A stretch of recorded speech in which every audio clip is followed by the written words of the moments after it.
All right, here we are in chapter 4, which is about asymptotic analysis, and the vignette here is in two parts. The first part, part A, is on the Central Limit Theorem, and part B is on the asymptotic distribution of the MLE.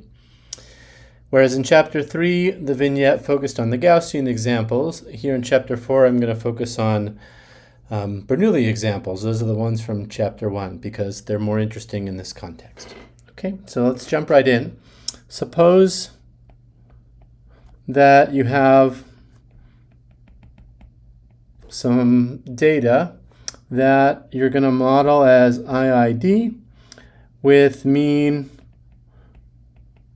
mu and variance sigma squared. Okay, for I equals 1 up to n. So I'm not saying what their distribution is, but I'm telling you that they're independent and identically distributed. So they're independent and they all come from the same distribution. And I'm telling you their moments. That's the fancy word for the expectation and variance, mu and sigma squared. That's really key that I'm not telling you their distribution, because the Central Limit Theorem allows you to work with a distribution anyway. So the Central Limit Theorem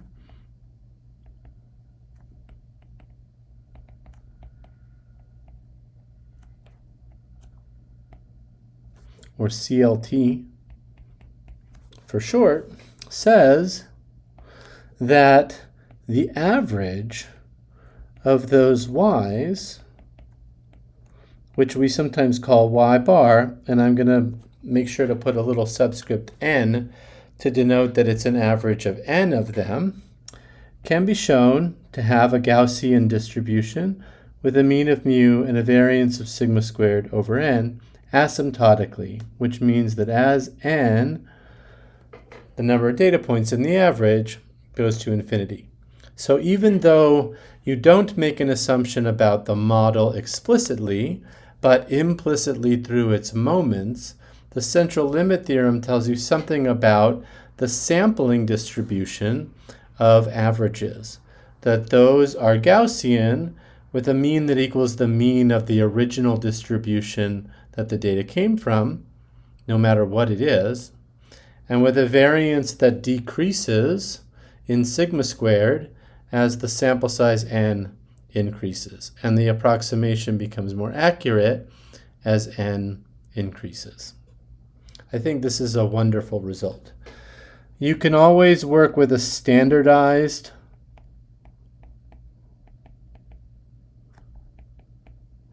version. So that's where you take the mean away and divide by the standard error. And you can call that z, and that will have a standard Gaussian distribution as n goes to infinity. You'll see other versions of the framing of the Central Limit Theorem, sometimes with more or less detail, but this is the essence of it. I want to try to demonstrate this for you in R. So I've got some of the data from chapter 1, and maybe I'll run that data here just so we have it, but I'm not going to use this data right now. I'm going to come back to it for an example a little bit later.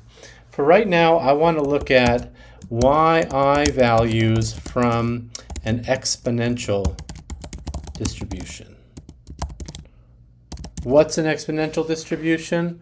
Well, it doesn't really matter, right? In fact, that's one of the points of the Central Limit Theorem. It doesn't matter what the distribution is. What matters is that you know its moments. And I'm going to tell you that an exponential 1 distribution has an expected value of mu equals 1 and a variance of sigma squared equals 1. So it's a very simple distribution with mean 1 and variance 1.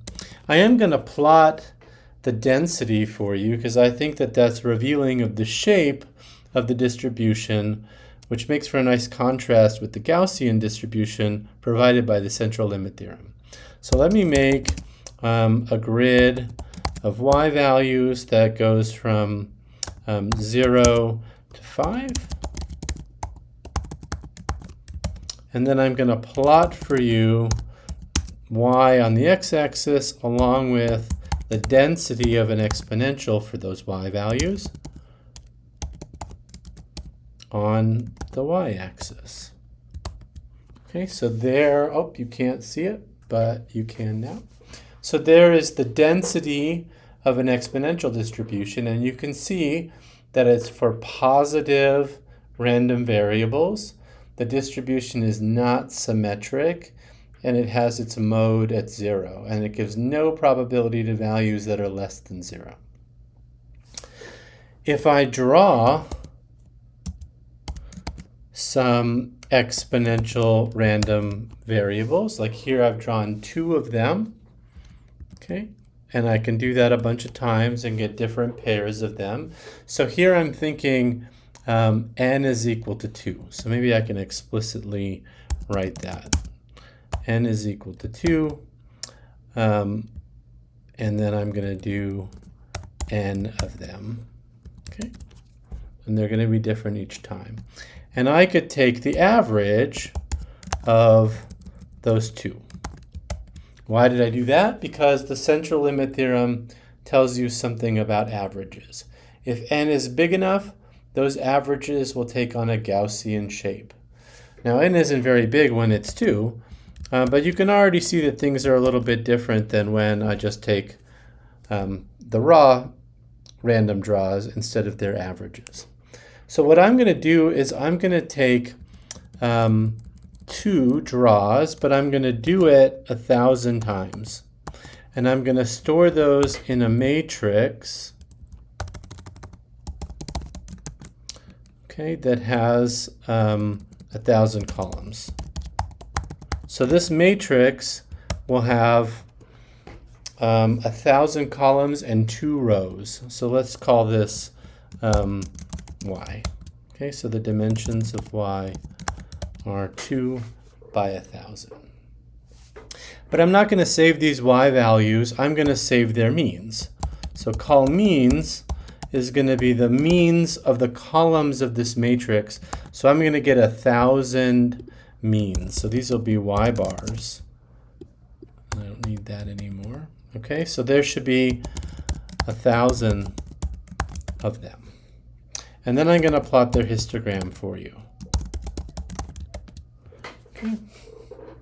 So you can see how this histogram has a different, more symmetric shape than the original density did. The original density has its mode at 0 and just strictly decreases. But the histogram has a mode that's away from 0 and increases and then decreases again. So it has a different distribution. The central limit theorem says that I should have a Gaussian distribution with a mean of 1 and a variance of 1 over the square root of n, which in this case is 2. So I should be able to do a plot that has that density for these y values that has a mean of 1 and a standard deviation of 1 over n. Oh, this should just be 1 over n. The standard deviation is 1 over the square root of n. So I was getting that wrong. Okay, so type equals L. D norm. Maybe what I need to do is change this histogram to use averages. And then, oops, frequency equals false. No. FREQ equals false. Oh, I thought I had, that's fine now.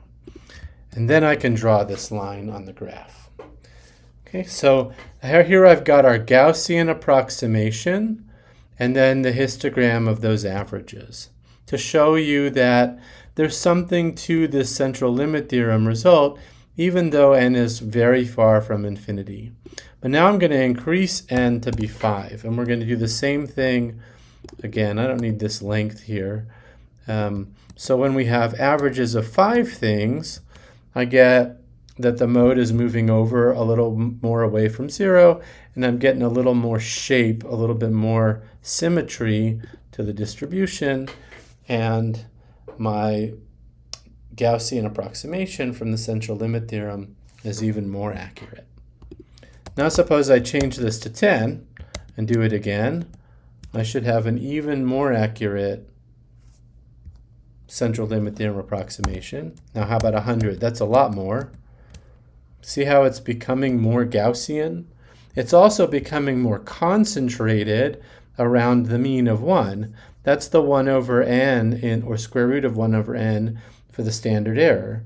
That's making this range lower and lower. So when I change this to 1,000, it should be roughly the square root of 10, smaller in range. Okay, so now we're going from 0.9 to 1. And I can keep going like this, and I'll get a more accurate approximation and a tighter distribution. So that's the central limit theorem in action for summarizing random variables. Now this is a statistics class, so how are we going to use the central limit theorem statistically? So let's go back over to the whiteboard here, and let's revisit our coin flipping or Bernoulli inference problem. Remember, we were trying to see is the coin fair? Or maybe that belongs in here. So I've got yi is IID Bernoulli. And if I go look on the Wikipedia page for the Bernoulli distribution, I would see that the expected value of yi is equal to theta, which is the same as the proportion of heads in the coin flips, and the variance of these yi values is theta times 1 minus theta. So this is our mu, and this is our sigma squared for the central limit theorem. So now I can write out what that central limit theorem says. I've got that an average follows a Gaussian distribution with a mean of mu, which is theta, and a variance of sigma squared, which is theta times 1 minus theta. Okay, so this is the squared standard error of my statistic, which is the average, which is an estimate of the rate of the number of heads, the true value of which is theta, but we don't know what theta is. And we might want to do a hypothesis test to determine if theta is equal to 1/2. In other words, is the coin fair? Okay, so that's our inferential question. Now remember, with these Gaussian distributions, we can look at yn bar minus the mean and divide by the square root of, oops, I made a mistake. You didn't call me on it. I've got to divide by n in the central limit theorem, and so I've got to do that over here as well. My apologies on that. Now it's a little bit hard to use this because we would put, our null hypothesis in here for 1/2, but it would be better if we didn't have to put a value that we aren't sure about in the standard error. So here we can rely on something called the weak law of large numbers. Okay, so the weak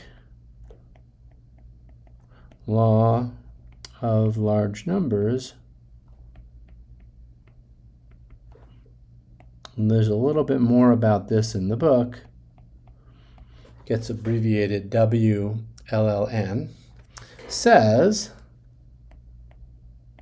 that the mean converges to its theoretical mean, which is theta in our example, as n goes to infinity. So in other words, the average converges to the mean, but so does its expectation, but so does its actual value as n goes to infinity.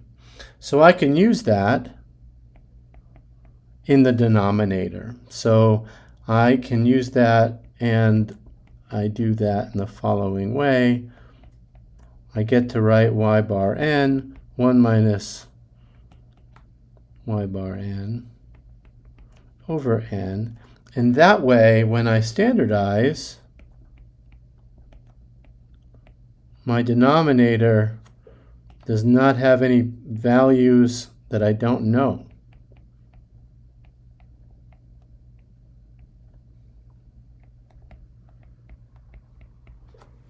So I can use it directly in a hypothesis test. Okay, so now I want to do that. Let's make sure that we have the right y and n. Okay, so back to the coin flipping example.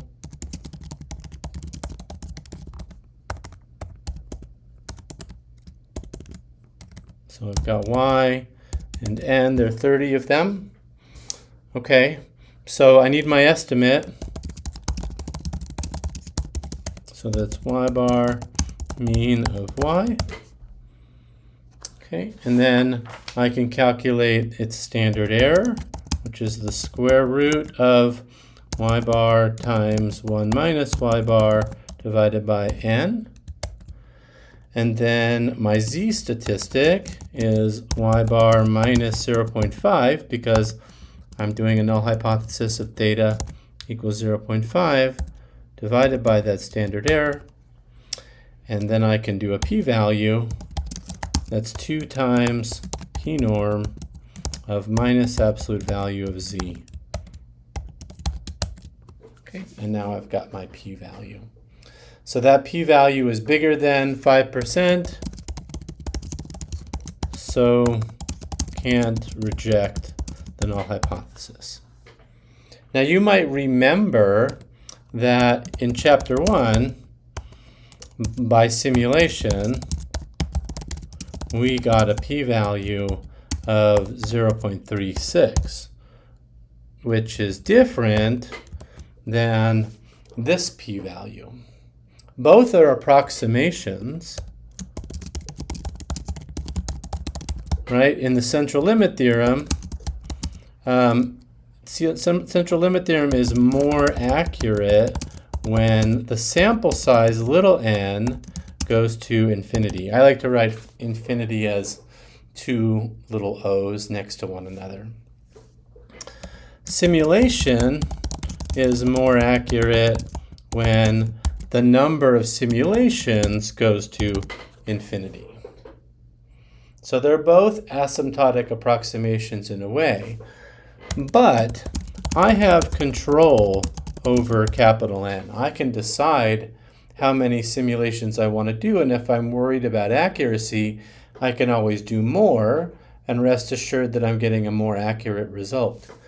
I don't have control over little n, the data size, unless I'm willing to flip, get my buddy to flip more coins. But it's rare in a statistical context that you can just decide you need more data and get more data. There's the central limit theorem.